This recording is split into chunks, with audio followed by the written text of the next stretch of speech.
A idosa sentada imóvel em frente à joalheria, a câmera revela uma verdade. Olá a todos. Aproveitem esses momentos de relaxamento enquanto assistem. É aquela velha louca de novo? O senhor Vicente Ribeiro, dono da joalheria Ribeiro & Co., bateu no vidro e falou alto com o jovem vendedor que limpava o balcão. Lucas, olha lá.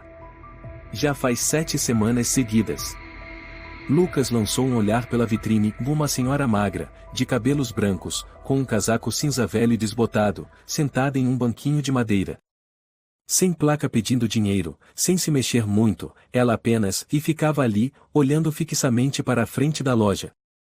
Aposto que ela vai ficar sentada aí o dia todo de novo. Lucas falou baixinho, sem esconder a compaixão. Mas ela não está fazendo nada de errado, senhor. Nada de errado? Aquela aparência miserável bem na porta da minha loja? Que cliente teria coragem de entrar? Eu tenho um negócio, não uma instituição de caridade. Uma cliente que acabava de entrar ouviu o final da frase, e lançou a Vicente um olhar indiferente. Ele apressou-se em sorrir falsamente e inclinar a cabeça em saudação, depois voltou a resmungar. Já chamei a polícia. Se eles não atirarem daqui, vou chamar a imprensa. Vamos ver quem tem razão. A polícia já havia ido até lá não uma, mas 2 vezes. A mais recente havia sido 3 dias antes. Senhora, o policial mais jovem, chamado Tiago, falou com gentileza, a senhora não pode ficar aqui para sempre. O dono da loja não quer que a senhora incomode os clientes. Eu não estou pedindo dinheiro. Nem fazendo barulho. A voz da senhora era rouca, mas firme. Qual é a lei que proíbe uma velha de descansar na calçada? O policial mais velho, chamado Rafael, lançou um olhar para Vicente, que estava de braços cruzados dentro da loja. Entendemos a senhora. Mas o proprietário da loja afirma que sua presença está prejudicando os negócios. Vender ouro tem o que a ver com meus olhos olhando? Ela respondeu, sem virar a cabeça. Se existir uma lei que proíba uma velha de olhar para uma joalheria, então me prendam. Tiago olhou para Rafael. Rafael deu de ombros. Eles se afastaram, deixando Vicente vermelho de raiva. Os funcionários da loja começaram a comentar. Mariana, a jovem do caixa, sussurrou para um colega. Eu acho que essa senhora não é uma pedinte. Ela está limpa, só as roupas que são velhas. E aquele olhar é como se estivesse esperando alguém. Será que ela está com a mente confusa? Talvez conheceu alguém que trabalhava aqui? Antônio, o responsável pela vitrine de joias femininas, entrou na conversa. Vai saber. Mas, sinceramente, me dá arrepios. Parece um fantasma do passado voltando. Vicente entrou e ouviu a conversa. Se eu ouvir mais alguém aqui sentindo pena dela, corto o bônus do mês. Malucos não tem lugar aqui. A sala ficou em silêncio. No dia seguinte, o vento soprava mais forte. Ela ainda estava lá. Um estudante universitário que passava parou, pegou o celular e começou a gravar discretamente. Ele não disse nada, apenas deixou a câmera captar a imagem da senhora sentada em silêncio, olhos fixos no letreiro dourado da Ribeiro & Co. Quando estava prestes a ir embora, acabou registrando algo incomum. A senhora sussurrou, bem baixinho. Sofia. Então sua mão enrugada lentamente enfiou-se no bolso do casaco, de onde tirou um pedaço de papel amarelado e amassado pelo tempo. Ela olhou para o papel por muito tempo, os lábios se movendo sem som. Depois, guardou novamente o papel no bolso e voltou a encarar o letreiro. O nome do estudante era Léo. Naquela noite, ele postou o vídeo na internet com a legenda. Uma senhora estranha na Avenida Paulista. Quem será que ela está esperando? Em apenas 12 horas, o vídeo alcançou 200.000 visualizações. As pessoas começaram a comentar. O que está acontecendo? Ela está esperando alguém chamado Sofia? Será que ela trabalhou ali? Talvez foi abandonada pelos filhos e agora espera revê-los? Alguns diziam que ela era louca. Mas muitos mais sentiam algo triste, profundo, por trás daquele olhar? Na manhã seguinte, a imprensa começou a se interessar. Uma jovem repórter do canal de notícias local chamada Clara Almeida decidiu investigar mais. Ela ficou na esquina da rua, fingindo estar no telefone, mas na verdade observando. Então é verdade, ela ainda está lá. Clara murmurou, anotando no celular. Sem placa de pedir ajuda. Sem prestar atenção em ninguém. Só olha fixamente para a loja. E ontem ela disse-o Sofia. Clara se aproximou, sentou-se suavemente ao lado da senhora. Olá, senhora. Eu sou Clara. Uma repórter, só isso. Não quero incomodar, só gostaria de fazer algumas perguntas. A senhora se incomoda? A senhora não respondeu. Apenas lançou um olhar de relance e voltou a encarar a joalheria. Clara permaneceu paciente ao lado dela. O vento batia no rosto das duas. Há quanto tempo a senhora está sentada aqui? Eu vi o vídeo da senhora na internet. Muitas pessoas viram. Todos perguntam, e quem a senhora está esperando? Essa pessoa se chama Sofia, e não é? Os olhos da senhora tremeram levemente. Clara percebeu e continuou. A senhora sabe quem é Sofia? É sua filha? Após um tempo, a senhora suspirou, ainda sem olhar para Clara. Não acredite na internet. Eles filmam para rir. São crianças. Eu não estou rindo. Clara falou com voz suave. Quero realmente entender. Quem sabe, e posso ajudar de alguma forma. Uma rajada de vento forte passou. A senhora puxou melhor o chale e então virou-se para Clara. Seus olhos, marcados por rugas, ainda eram nítidos e vivos. Meu nome é Helena. Clara ligou discretamente o gravador no bolso e o colocou próximo ao pé da senhora.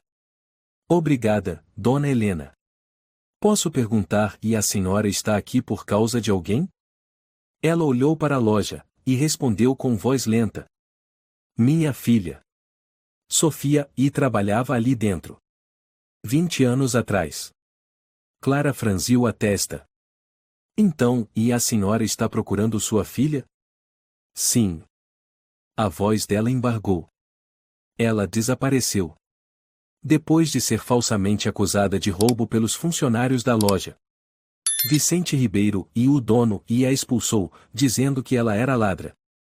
Mas eu sei, e a Sofia jamais faria isso. E o que aconteceu depois? Ninguém mais a viu. A polícia disse que, e adultos têm o direito de desaparecer. Sem provas, sem crime, não há investigação. Eu procurei por todo lado, e mais ninguém ajudou. Clara ficou em silêncio por um momento e perguntou. E então, e a senhora senta aqui todos os dias, e por quê? A senhora olhou diretamente para Clara. Para esperar que alguém me diga onde está minha filha. Para que Vicente se lembre que destruiu a vida de uma inocente. Para que as pessoas parem de desprezar velhas sem poder, sem dinheiro. Clara apertou a mão. Dona Helena, e eu vou ajudar a senhora. Eu prometo. Clara, o vídeo da senhora de ontem já chegou a quase 500 mil de visualizações. A voz de Mateus, colega de Clara no canal 17, ecoou pelo celular. Você está falando sério? Clara estava em frente à joalheria Ribeiro e Co., ainda observando a figura familiar encolhida no banquinho de madeira. Ela ainda está lá, Mateus. O mesmo chale, o mesmo olhar. Nada mudou. Está na hora de levar essa história adiante. O que você quer dizer? Transformar essa história da internet em algo com impacto real, alguma informação nova sobre ela? Só sei que ela se chama Helena, e está procurando a filha desaparecida há 20 anos, Sofia. Mas preciso de mais tempo para ganhar a confiança dela. Mateus suspirou. Clara, não quero um documentário de 3 episódios. Quero uma reportagem bombástica para o noticiário das 6. As pessoas querem saber por que uma senhora está o dia inteiro na frente de uma joalheria. Clara desligou, respirou fundo. Caminhou até Dona Helena. Dona Helena. Hoje está mais frio que ontem. Ela não virou o rosto. Se está frio, é só colocar mais roupa. A senhora comeu alguma coisa? Não comi nada de manhã. Não estou com fome. Ela hesitou um pouco e suspirou. Minha filha costumava dizer, se a mãe não comer, eu fico brava. Sinto tanta falta da voz dela. Clara sentou-se ao lado. Posso fazer uma pergunta importante? A senhora olhou para Clara. Pode perguntar. Se não for coisa ruim, eu respondo. Eu gostaria de gravar um vídeo. Só um trechinho. Não é para ofender nem explorar. Quero que as pessoas ouçam a sua voz. Para que saibam que a senhora não é o louca. É uma mãe. Uma mãe que ainda espera a filha única voltar. Helena ficou em silêncio. Depois, assentiu levemente. Clara ligou a câmera. Sem equipamento, sem luz profissional.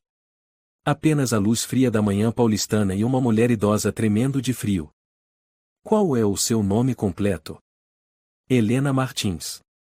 Qual é o nome da sua filha? Sofia Martins.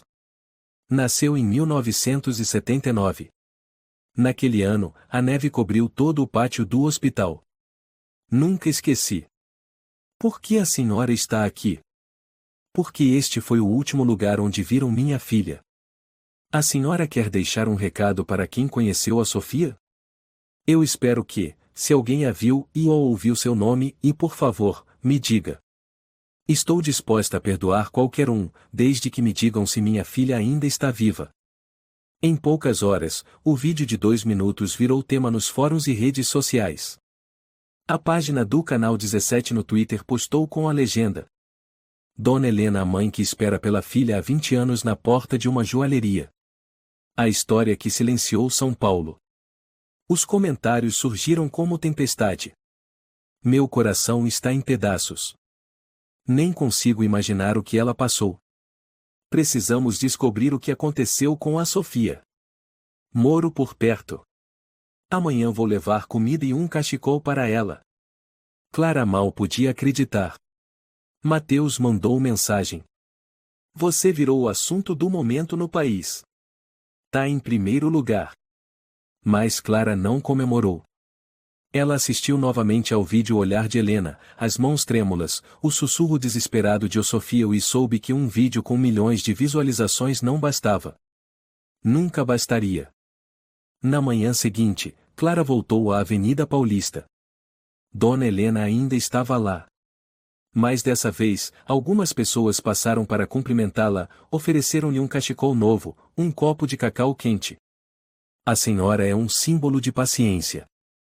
Disse uma jovem com os olhos marejados. Se eu perdesse minha mãe, eu também esperaria por ela como a senhora faz. Helena não estava acostumada com palavras de consolo.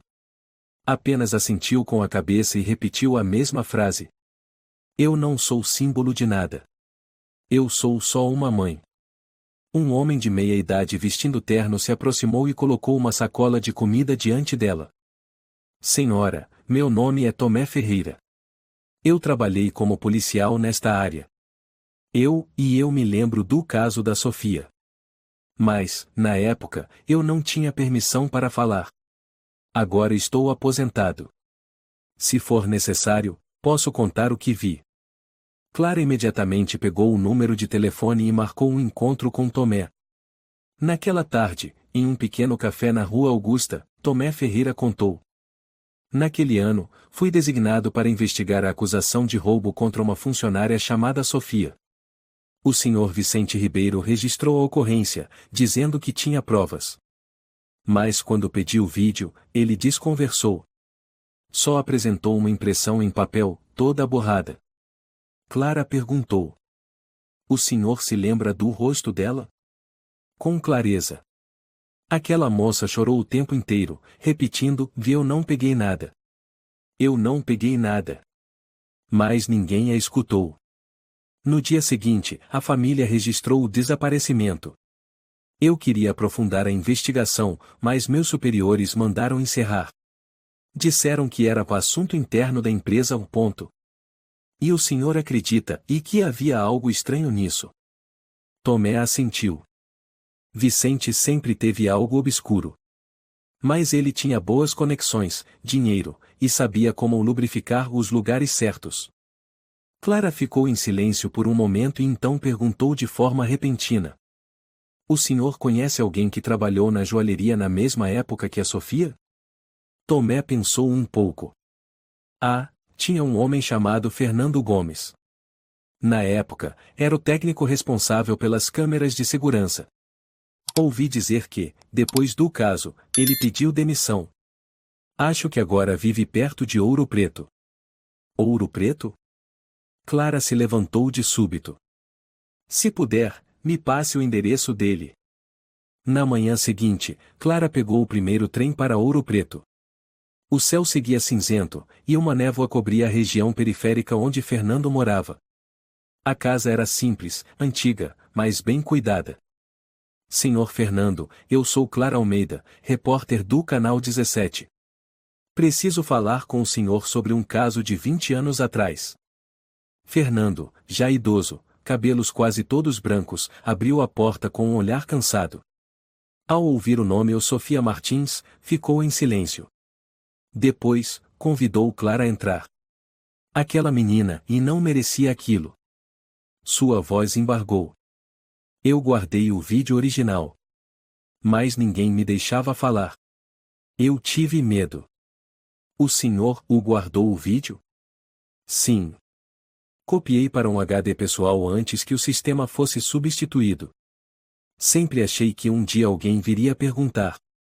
Fernando abriu uma gaveta e tirou um disco rígido. Clara quase tremia. Com sua permissão, gostaria de copiar. Usarei apenas com o propósito correto. Sem alterar nada. Fernando assentiu. No trem de volta a São Paulo, Clara ligou o computador e assistiu ao vídeo. Nele, Sofia chorava copiosamente.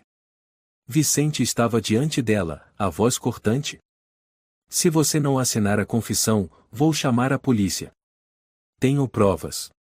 Você não quer envergonhar seus pais, não é? Sofia, entre soluços. Eu não fiz nada e eu não peguei nada, por que o senhor está me forçando? Escolha. Assine e saia em silêncio, ou vai parar nas manchetes. Sofia tremia. Levantou-se, gritou. Eu não fiz nada errado. Nunca. E saiu correndo da imagem. Clara fechou o notebook, com lágrimas escorrendo. Dona Helena, e a senhora estava certa. Dona Helena, tenho uma notícia. Clara se aproximou com o notebook aberto, exibindo o vídeo antigo do HD de Fernando. A senhora ergueu levemente a cabeça. Meus olhos já não enxergam como antes. Então deixa que eu conto para a senhora.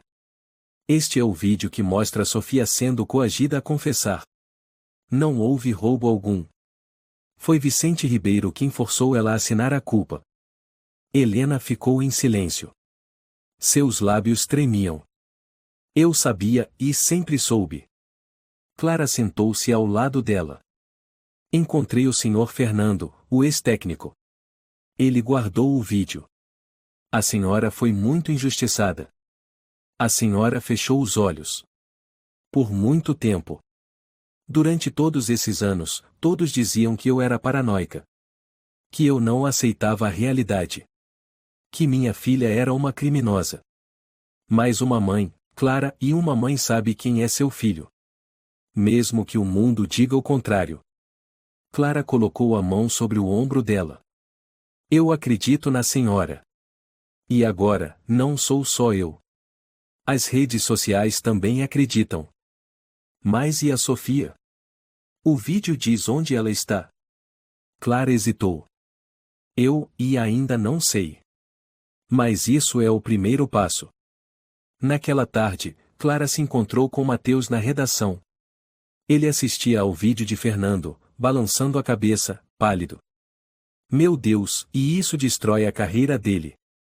Sim. E mostra que uma jovem inocente foi demitida, caluniada, e depois desapareceu.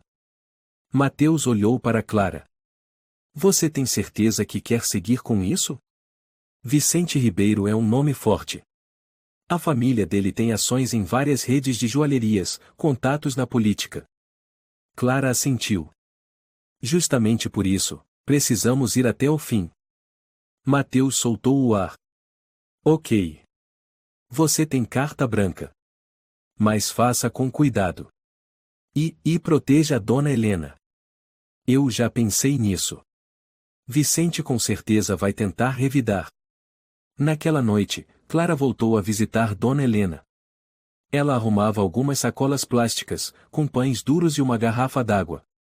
Dona Helena, por que não volta para casa mais cedo? Vai esfriar muito hoje à noite. Eu não tenho casa para voltar. A voz dela era firme. Clara ficou chocada. A senhora, e como assim? Vendi minha casa há muito tempo. Para pagar detetives, advogados, para procurar minha filha. Agora moro em um quartinho alugado em Lavapiés. Frio, úmido, mais barato. A senhora não tem nenhum parente? Não. Minha mãe morreu cedo. Meu marido morreu quando Sofia tinha 10 anos. Nós duas dependíamos uma da outra. Agora. Ela apertou as sacolas. Quem mais eu tenho? Clara sentou-se ao lado, os olhos ardendo. Essa noite, venha comigo.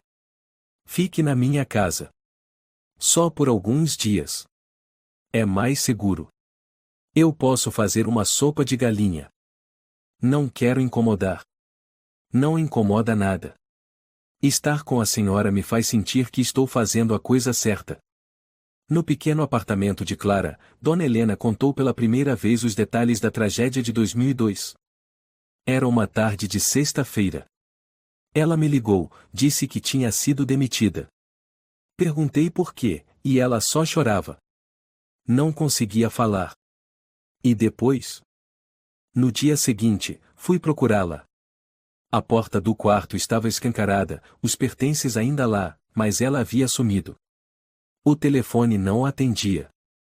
A polícia disse que adultos têm o direito de ir embora se quiserem. A senhora foi aonde para procurar? A todos os lugares. Hospitais, abrigos, pensões antigas. Uma vez ouvi dizer que alguém parecida com ela foi vista em Curitiba, peguei um ônibus noturno até lá. Mas não era. A senhora contratou detetives?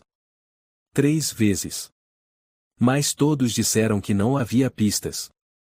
Não sei se realmente investigaram ou só pegaram o dinheiro. Clara gravou tudo. Pegou a mão da senhora e disse suavemente: Nós não vamos parar.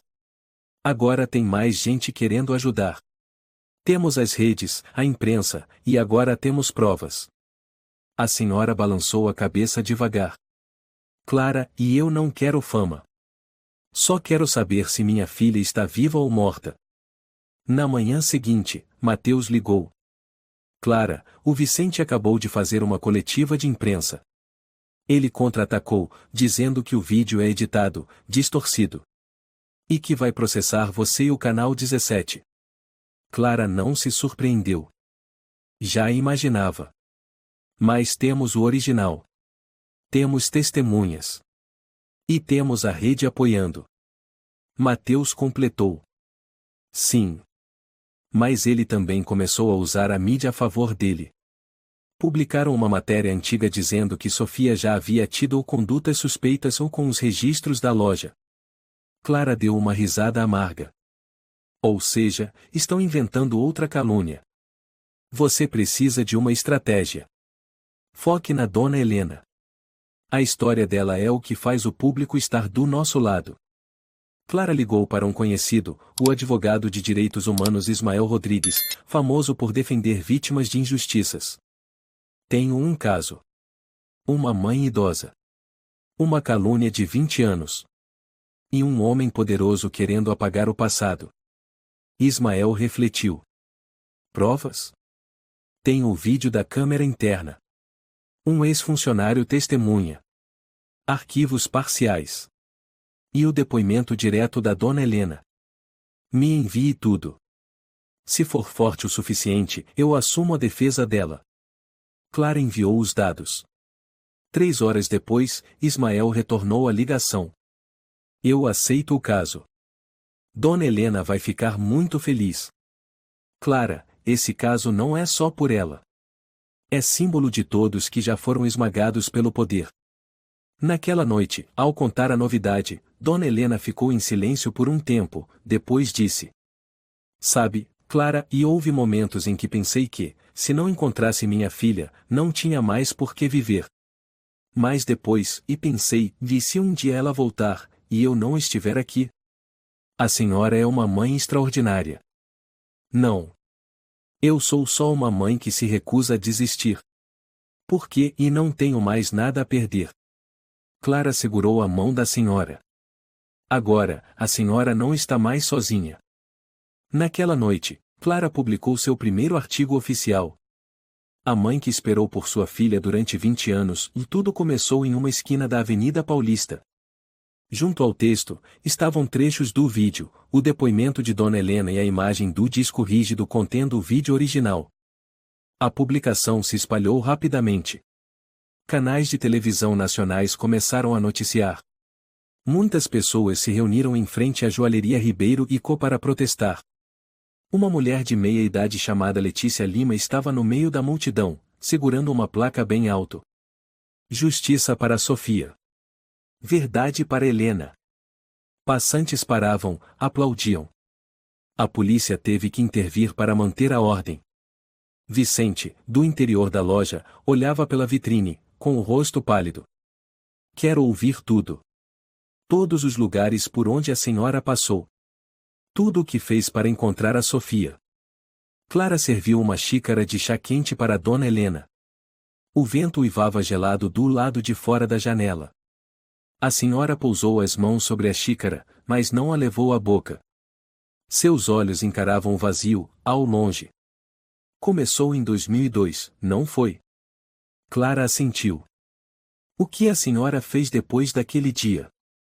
Ela acenou levemente com a cabeça. Aquele foi o dia 4 de dezembro. Um dia de chuva. Depois de receber a notícia de que Sofia tinha sido demitida, fui até o quarto onde ela morava, na Zona Leste. A porta estava aberta. Lá dentro, tudo ainda estava lá. A carteira, o casaco, até as botas preferidas. Só faltava uma coisa, vela. A senhora procurou a polícia? Imediatamente.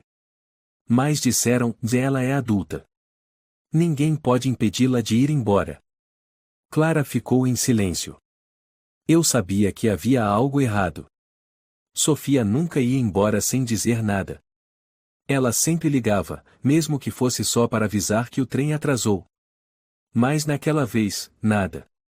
A senhora foi aonde primeiro? Aos hospitais. Visitei todos em São Paulo. Perguntava o nome, fazia a descrição. Ninguém a tinha visto. Depois fui à sede da Cruz Vermelha, procurei na lista de pessoas em situação de rua. Nada. Então pedi que um conhecido me indicasse um detetive particular, se chamava Julião Morales. Ele conseguiu ajudar? No começo, sim. Ele encontrou algumas testemunhas que disseram ter visto Sofia chorando na frente da rodoviária do Tietê. Depois disso, nada mais. Toda semana ele me mandava relatórios dizendo ainda em investigação. Depois de 3 meses, disse que não havia mais pistas.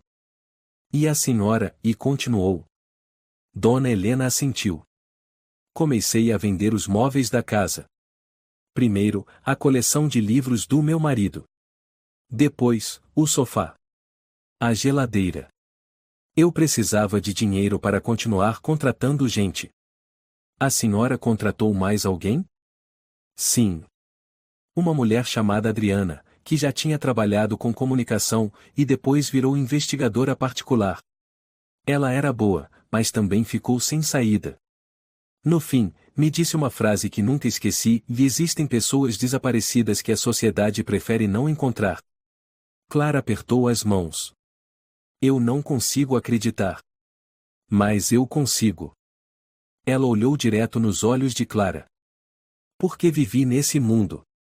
Um mundo onde, se você não tem estudo, nem dinheiro, sua voz não vale mais do que o vento soprando contra uma cerca. Clara abriu o caderno de anotações. A senhora chegou a receber informações falsas? Gente tentando se aproveitar? Ela riu amargamente. Claro. Um homem chamado Vitor dizia ser pastor veio me dizer que recebeu uma revelação sobre o paradeiro da Sofia. Ele desenhou um mapa, indicou caminhos e depois pediu uma oferta de quase R$ 200.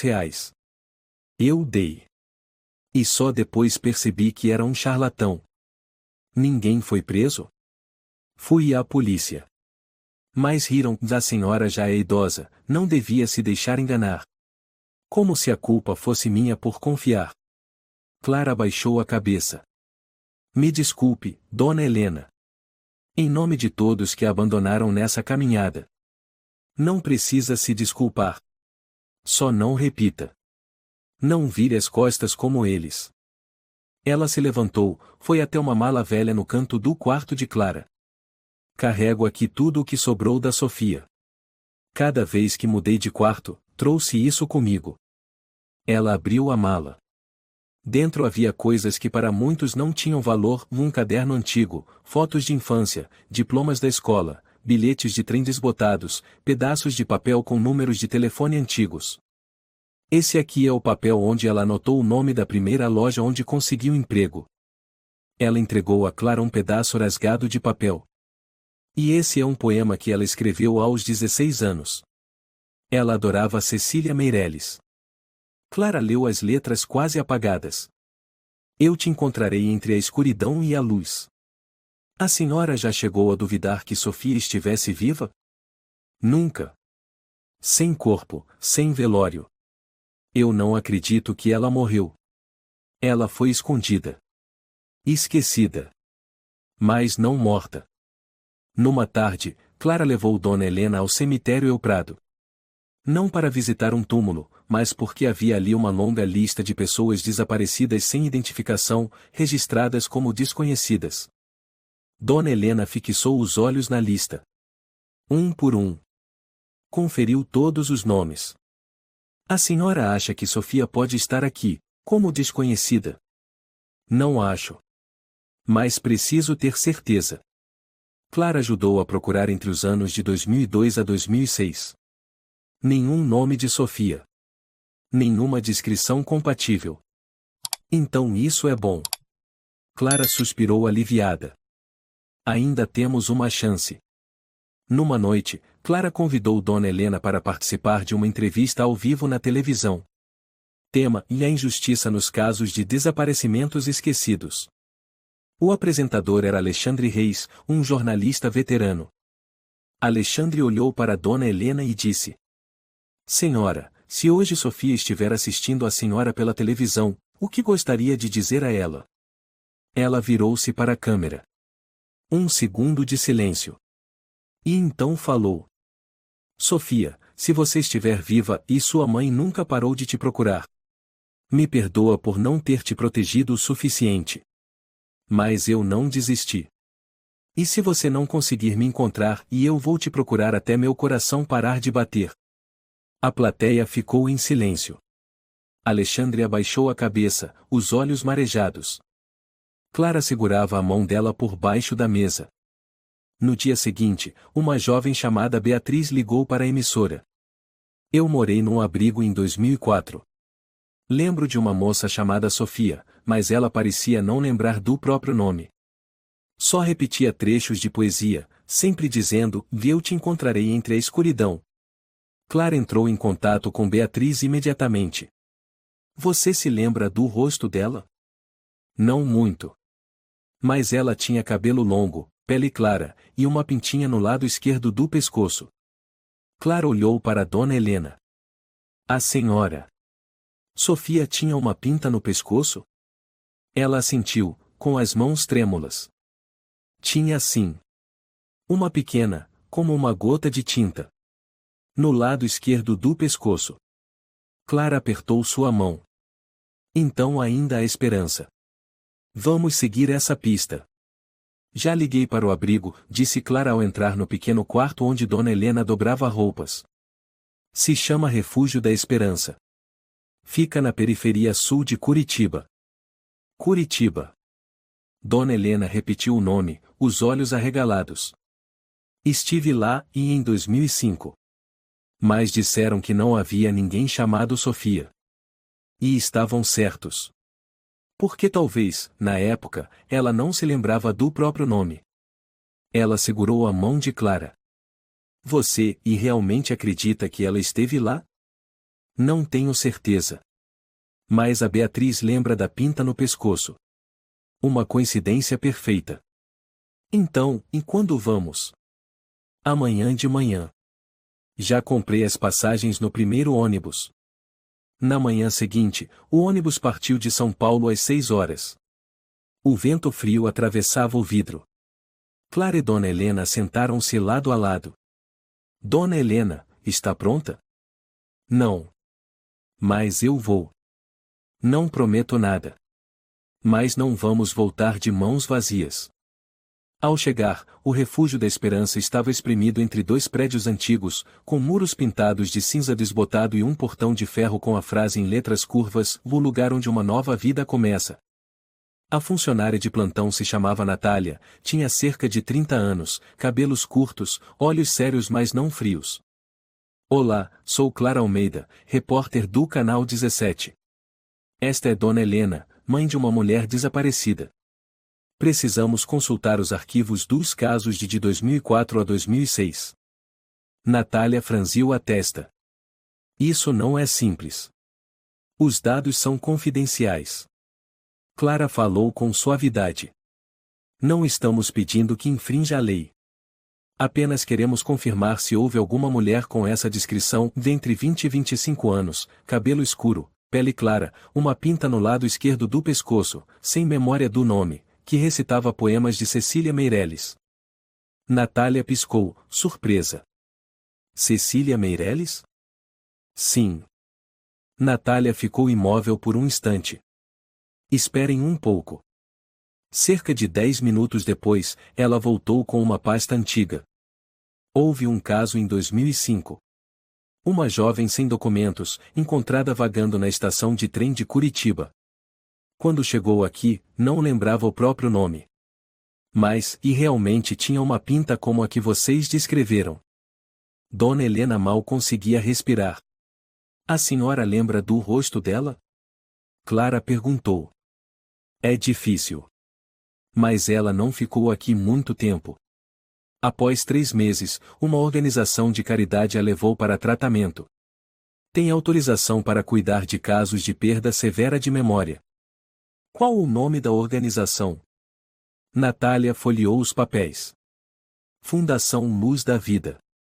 Mais uma vez, Clara e Dona Helena estavam a caminho. A Fundação Luz da Vida era uma pequena instituição localizada ao pé de uma serra na região de Aragon. Ninguém imaginaria que uma organização assim estaria escondida num lugar tão remoto. Recebeu-as um senhor de cerca de 60 anos, alto, magro, de óculos, que se apresentou como o médico Dr. Sérgio Ramos. Atendemos a centenas de casos nos últimos 20 anos. A jovem que vocês mencionam, pela descrição, pode ser uma paciente que chamamos de Júlia. Júlia? Dona Helena franziu a testa. Foi o nome que demos a ela porque ninguém sabia seu nome verdadeiro. Ela não se lembrava de nada, exceto alguns trechos de poemas de Cecília Meirelles. Chorava com frequência durante a noite. E onde ela está agora? Clara perguntou, com o coração acelerado. Infelizmente. Júlia deixou nossa instituição há cerca de 10 anos. Na época, ela havia recuperado parte da memória e queria viver de forma independente. Nós ajudamos a registrar um novo nome e a obter documentos novos. Então vocês não sabem para onde ela foi? Temos registrado o endereço do abrigo onde ela foi acolhida depois que saiu daqui. Fica na região de Caxias do Sul. Elas chegaram a Caxias do Sul no fim do dia. Começava a chover. Clara e Dona Helena estavam sob o beiral de um abrigo simples. Uma mulher de meia idade saiu, vestindo uma capa de nylon e segurando um guarda-chuva, e as olhou com expressão cansada. Desculpem, estamos fechando. Se querem se cadastrar para receber ajuda, por favor voltem amanhã de manhã. Por favor, gostaríamos apenas de perguntar, por volta de 2013, uma mulher chamada Júlia viveu aqui? Ela veio de um centro de tratamento de memória. A mulher franziu o senho. Júlia, e esse nome me soa familiar. Um momento. Ela entrou, deixando Clara e Dona Helena sob a garoa fina. Dona Helena tremia levemente. Clara tirou o casaco e o colocou sobre os ombros da senhora. Tenho medo. Clara sussurrou. De que essa esperança se desfaça. Não. Dona Helena murmurou. A esperança nunca desaparece. Ela só muda de forma. A mulher retornou. Havia uma moça chamada Júlia aqui. Mas ela saiu em 2016. Disse que havia conseguido um emprego numa cidadezinha chamada Itajubá. Itajubá? Clara repetiu. Sim. Em Teruel.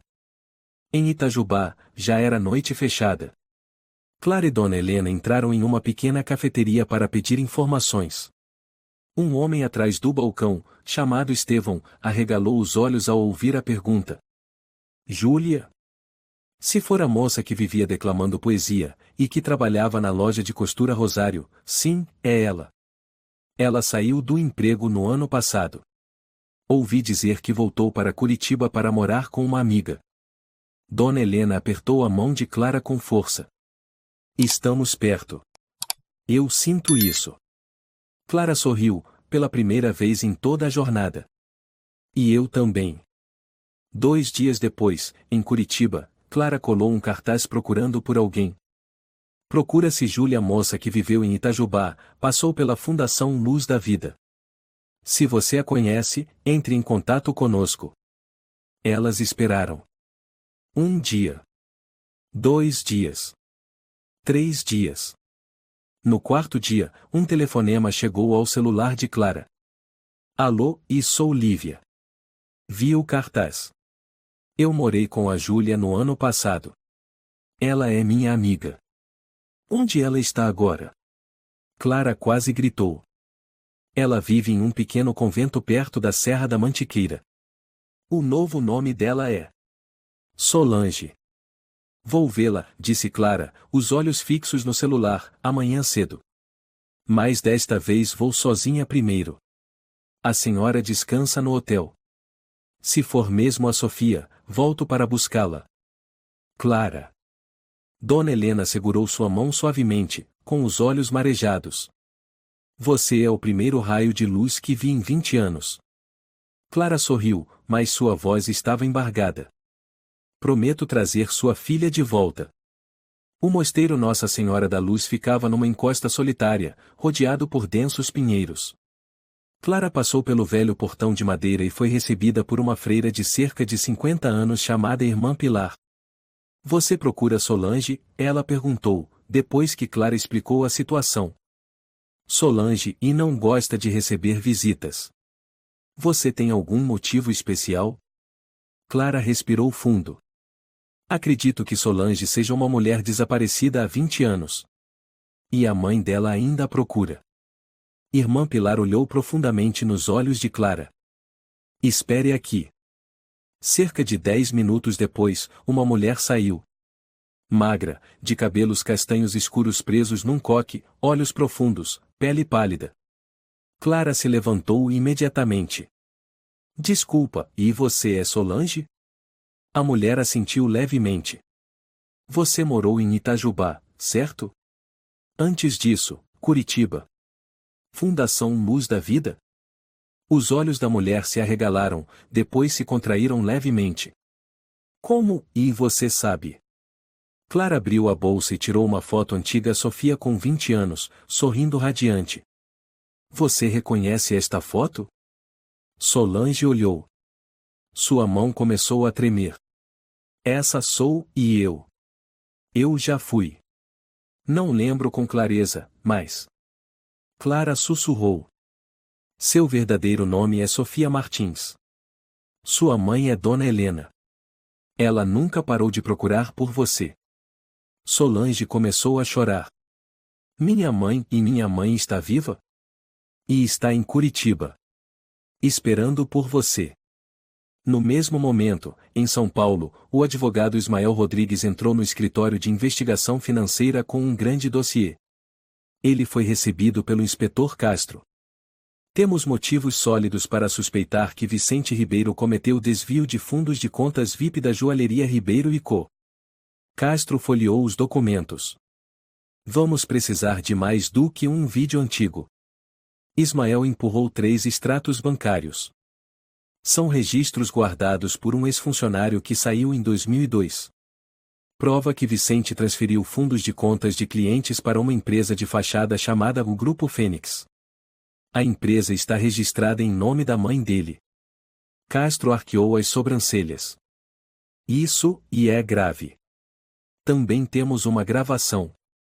Ismael ligou o aparelho. A voz de um homem soou. Se você não assinar, vou garantir que toda a cidade acredite que você é ladra.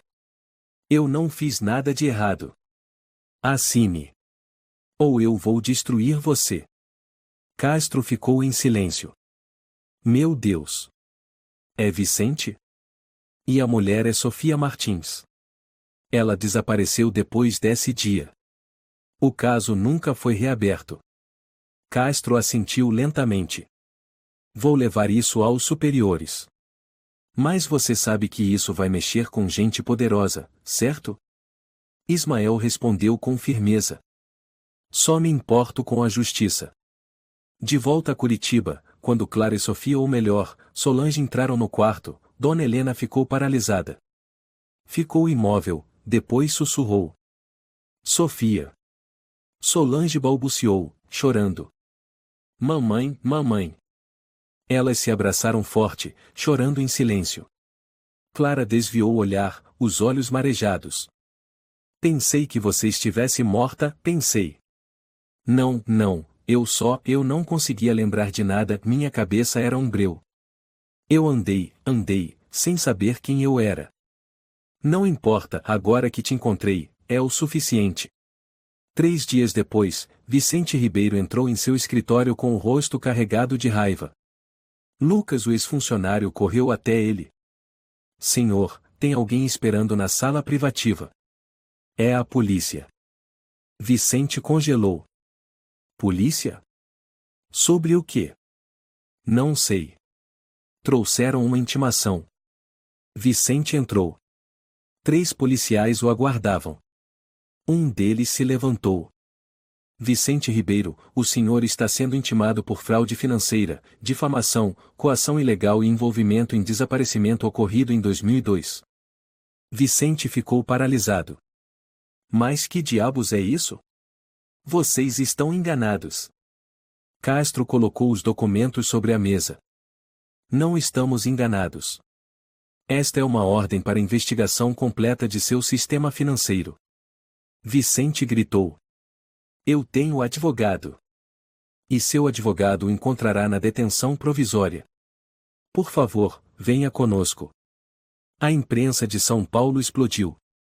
Manchetes dos principais jornais diziam: dono da joalheria Ribeiro e Co é preso por lavagem de dinheiro e falsa acusação em desaparecimento. Sofia Martins, a mulher coagida a confessar crime, desaparecida há 20 anos, finalmente é encontrada. A mãe que ficou sentada por 2 décadas diante de uma joalheria revelou-se uma heroína silenciosa. Mateus ligou para Clara, a voz embargada de emoção. Você fez história. Toda a redação está em alvoroço. Todos querem conhecer Dona Helena e Sofia. Clara respondeu. Ainda não. Elas precisam de tempo. Mas as notícias podem sair. A verdade precisa ser contada. Ao mesmo tempo, em uma cafeteria próxima ao Parque Ibirapuera, Dona Helena estava sentada ao lado de Sofia, ainda segurando sua mão. À frente delas estavam Ismael Rodrigues e Clara. A senhora deseja processar? Ismael perguntou. Dona Helena balançou a cabeça. Não. Não quero dinheiro. Só quero que as pessoas saibam que minha filha não era culpada. E eu vou garantir isso. Ismael assentiu.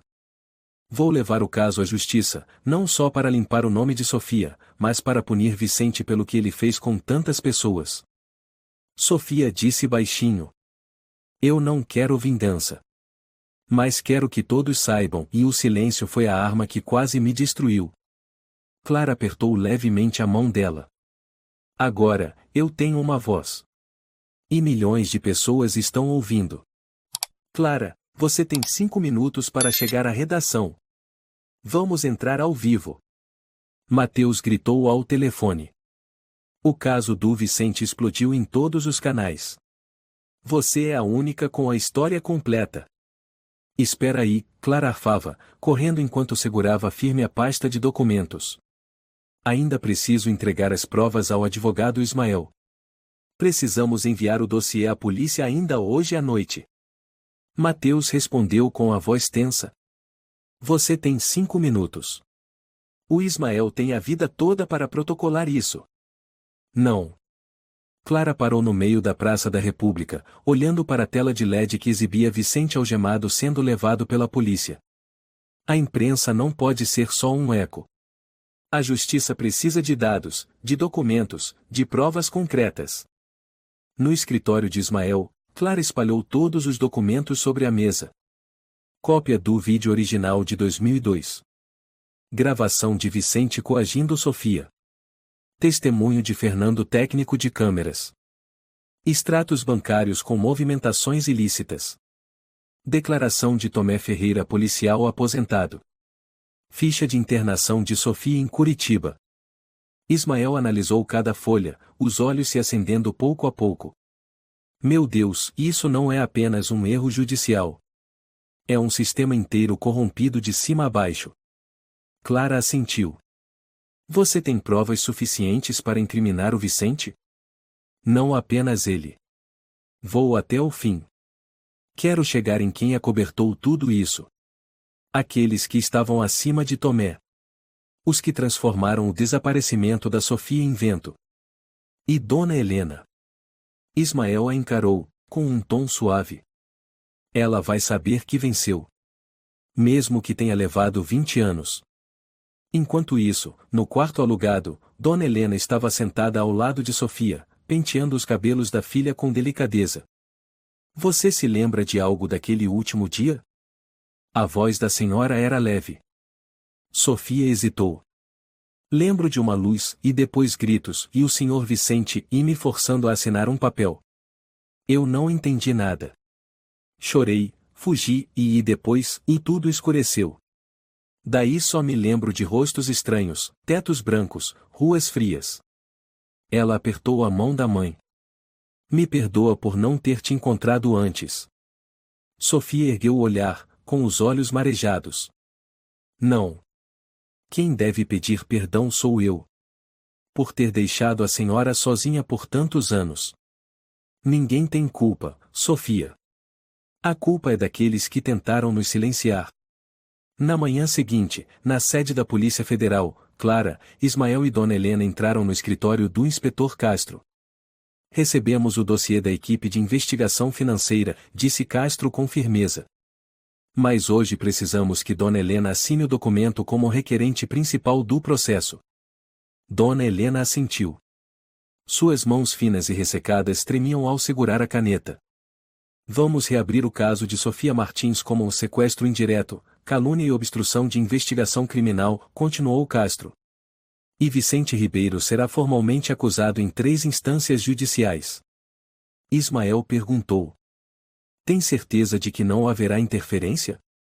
Castro foi categórico.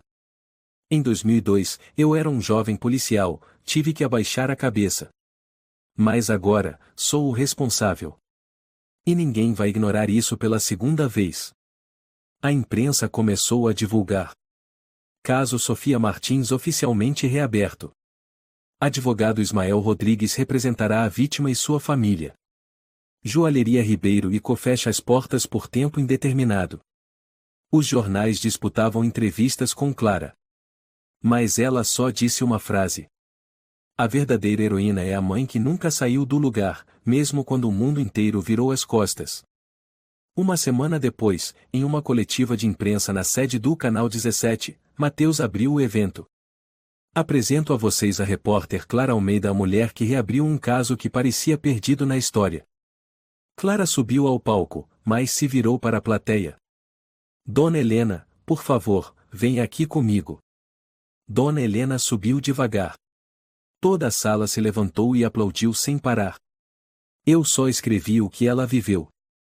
O que ela suportou. Sem ela, ninguém conheceria Sofia. Ninguém saberia da verdade escondida entre papéis mofados. Dona Helena segurou o microfone, olhou ao redor. Não sou uma heroína. Sou apenas uma mãe. E sei que há muitas mães como eu por aí. Que todas elas encontrem, um dia, a sua luz. Naquela noite, de volta à Avenida Paulista, onde passou 2 décadas, Dona Helena ficou em frente à loja agora fechada. Sofia se aproximou e segurou sua mão. Mãe, e vamos para casa. Chegou o dia do julgamento. Eu não quero olhar para ele, Sofia sussurrou. Não sei como vou reagir se ele me encarar. Dona Helena apertou a mão da filha com força. Não tem problema. Mesmo que você trema ou fique em silêncio, eu estarei aqui. E desta vez, o mundo também verá. O advogado Ismael chegou, carregando uma pasta de couro. Estão prontas? Vicente terá 4 advogados. Vão negar, distorcer, protelar. Mas nós temos a verdade. Clara assentiu. E a verdade pesa mais do que qualquer muro que tentem levantar. Na sala do tribunal, Vicente Ribeiro estava sentado, de terno impecável, cabelo penteado para trás, com um olhar arrogante. Quando Sofia entrou, ele esboçou um sorriso de desprezo. Sofia deu um passo para trás, mas Ismael colocou a mão em seu ombro. Ele é apenas um fantasma do passado. Você é a luz do presente. O juiz bateu o martelo. Vamos iniciar o julgamento entre a autora Sofia Martins e o réu Vicente Ribeiro, acusado de coação, calúnia, fraude financeira, ocultação de provas e obstrução de investigação. O advogado de defesa levantou-se. Excelência, rejeitamos todas as acusações. O senhor Ribeiro é uma figura respeitada no setor joalheiro, sem qualquer registro anterior de má conduta. Ismael rebateu. E é justamente por nunca ter sido acusado que ele achava que podia enterrar uma vida inteira. O juiz inclinou a cabeça. Advogado Rodrigues, pode apresentar as provas. Ismael foi ao centro da sala. Por favor, vejam este vídeo. O telão acendeu. A imagem de Vicente apontando para Sofia apareceu. Sua voz era clara. Assina, senão vou fazer essa cidade inteira acreditar que você é ladra. A sala murmurou. Vicente ficou pálido. Ismael continuou.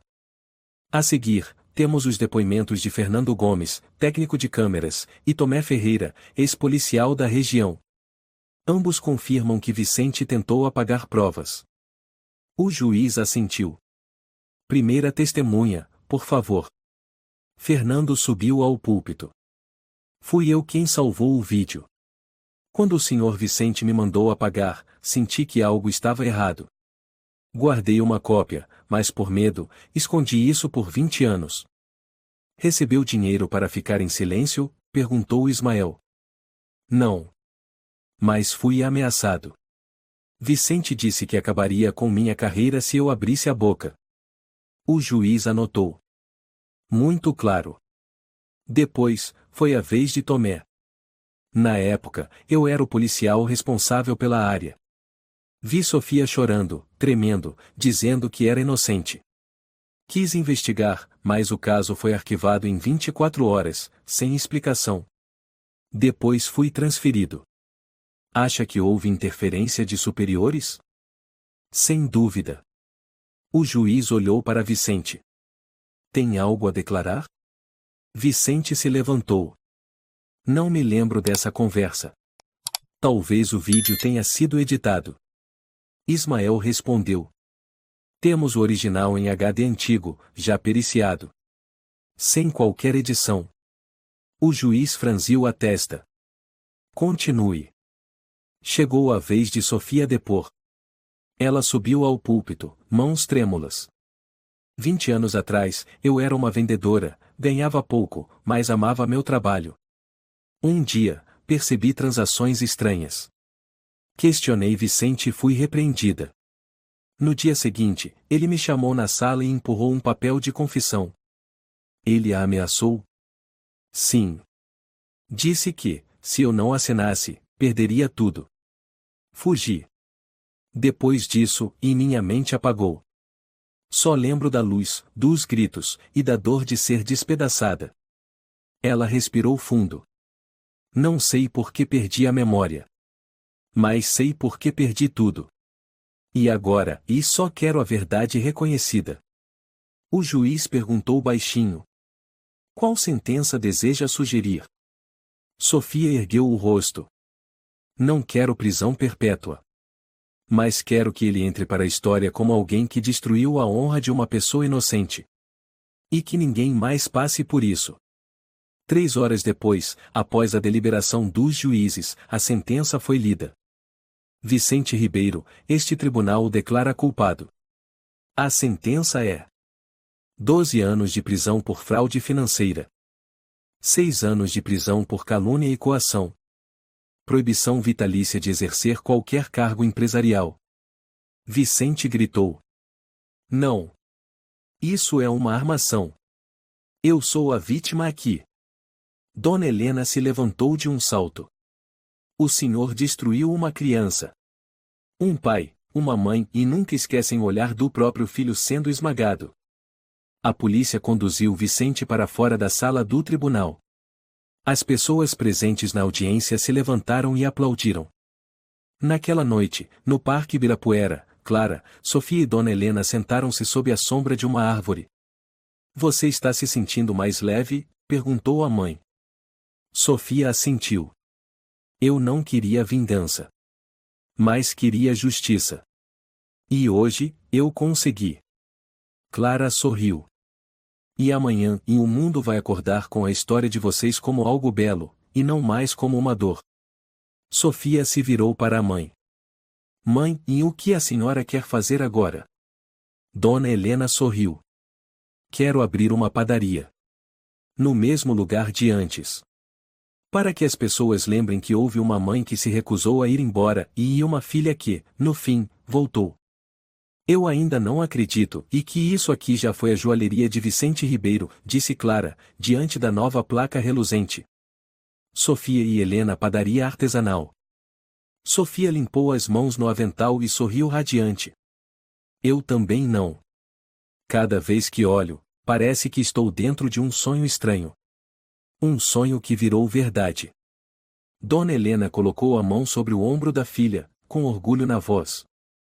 Esse sonho tem cheiro de pão quentinho, risadas, e a luz da manhã entrando pela vitrine. É tudo o que eu preciso. No dia da inauguração, uma fila se formou desde cedo. Moradores de São Paulo foram até lá não só pelos pães, mas pela história que tocou milhões de corações. Um grupo de estudantes da Universidade de São Paulo segurava um cartaz. A força do amor materno. Uma mulher de meia idade disse a Sofia. Eu estava aqui quando te expulsaram daquela loja. Mas fiquei em silêncio.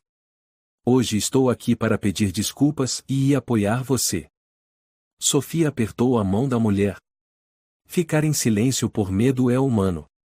Mas voltar para falar a verdade é coragem. Clara registrava a cada momento com sua câmera, os pães saindo do forno, os olhares iluminados, as mãos de Dona Helena entregando doces com delicadeza, e as pessoas entrando de mãos dadas em um espaço novo onde antes havia apenas escuridão. Naquela noite, fizeram uma pequena comemoração nos fundos da padaria. Mateus apareceu com um enorme buquê de flores. Para as 2 mulheres mais fortes desta cidade. Dona Helena riu. E a garota mais corajosa? A Clara merece uma estátua dourada na frente da loja. Clara ficou vermelha. Eu só escrevi a verdade. Todo o mérito é da senhora e da Sofia. Ismael serviu vinho em taças de vidro. Já trabalhei em centenas de processos. Mas nunca em um que me fizesse querer chorar assim. Você tá chorando mesmo, brincou Mateus, seus olhos estão vermelhos. Ismael riu, brindando com Clara.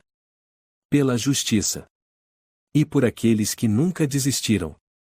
Uma semana depois, a imprensa brasileira começou a divulgar a história. Folha de São Paulo, O Globo, Estadão, todos publicaram matérias sobre a mãe que ficou 20 anos em frente a uma joalheria para reencontrar sua filha. Em uma entrevista ao vivo, Sofia foi questionada. Você guarda rancor? Ela balançou a cabeça. Não. O rancor é uma ferida que nunca fecha. Eu quero curar. Eu quero viver. Helena completou. O mundo não precisa de mais raiva. O mundo precisa de histórias que terminem em abraços, não em julgamentos. Clara ficou em silêncio ao ouvir essa parte. Dentro dela, algo muito profundo se moveu.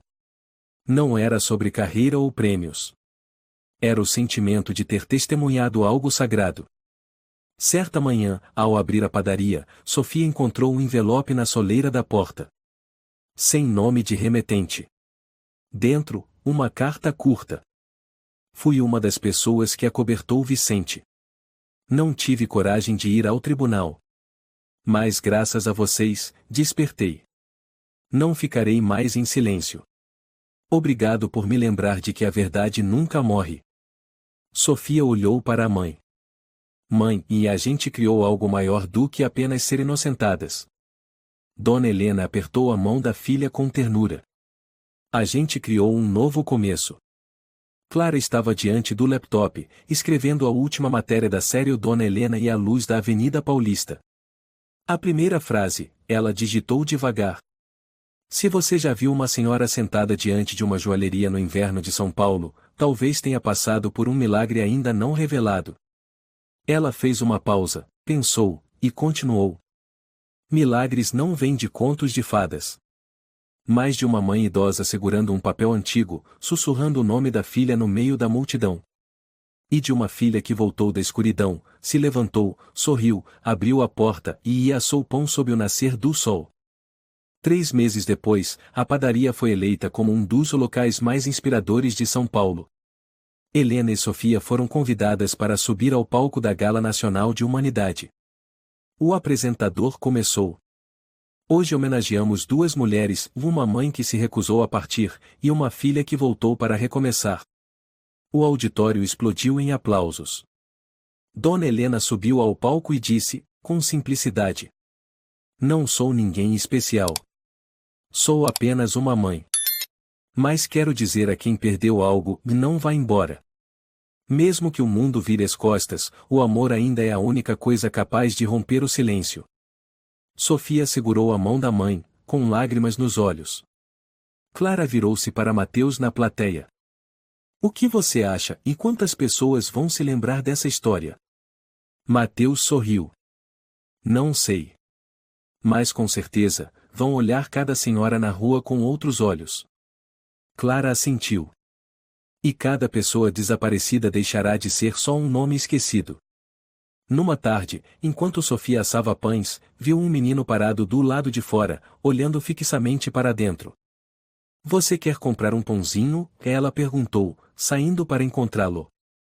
O menino balançou a cabeça. Não, e é que minha avó costumava sentar bem aqui. Ela também usava um chale cinza. Mas ela já morreu. Sofia parou. Ela se chamava Mariana Teresa? Sim. Como você sabe? Sofia sorriu, abaixando-se até ficar na altura dos olhos dele. Sua avó era amiga da minha mãe. E foi graças a ela que estamos aqui hoje. Entra, eu tenho um pão de canela só para você. O menino sorriu. Posso ajudar com alguma coisa? Sofia olhou para ele e disse suavemente. Só precisa crescer lembrando que, e nunca se deve abandonar alguém que está esperando. Ao fim do dia, a padaria fechou. Dona Helena apagou as luzes, limpando as mãos no avental. Mãe, está cansada? Perguntou Sofia. Sim. Mas é um cansaço feliz. A senhora quer pendurar aquela foto na parede? Dona Helena assentiu. Claro que sim. Elas penduraram uma nova foto de mãe e filha diante da padaria, sorrindo, com a luz do sol brilhando por trás. Abaixo, lia-se: Nunca é tarde demais para se reencontrar. A história de Helena e Sofia é uma prova comovente de que o amor de mãe pode atravessar o tempo e a escuridão. Mesmo sendo caladas, esquecidas e feridas, a verdade encontrou seu caminho para ser ouvida. A maior lição é: e nunca desista, porque o amor e a fé têm força para vencer qualquer injustiça. A persistência de uma mãe idosa não só salvou sua filha, mas despertou a consciência de toda uma sociedade. Às vezes, tudo o que o mundo precisa e é de uma pessoa que permanece. Se você gostou desta história, convidamos você a dar um like e se inscrever em nosso canal. Seu apoio nos motiva a continuar trazendo histórias comoventes quase todos os dias. Estamos muito agradecidos pelo seu apoio. Até breve.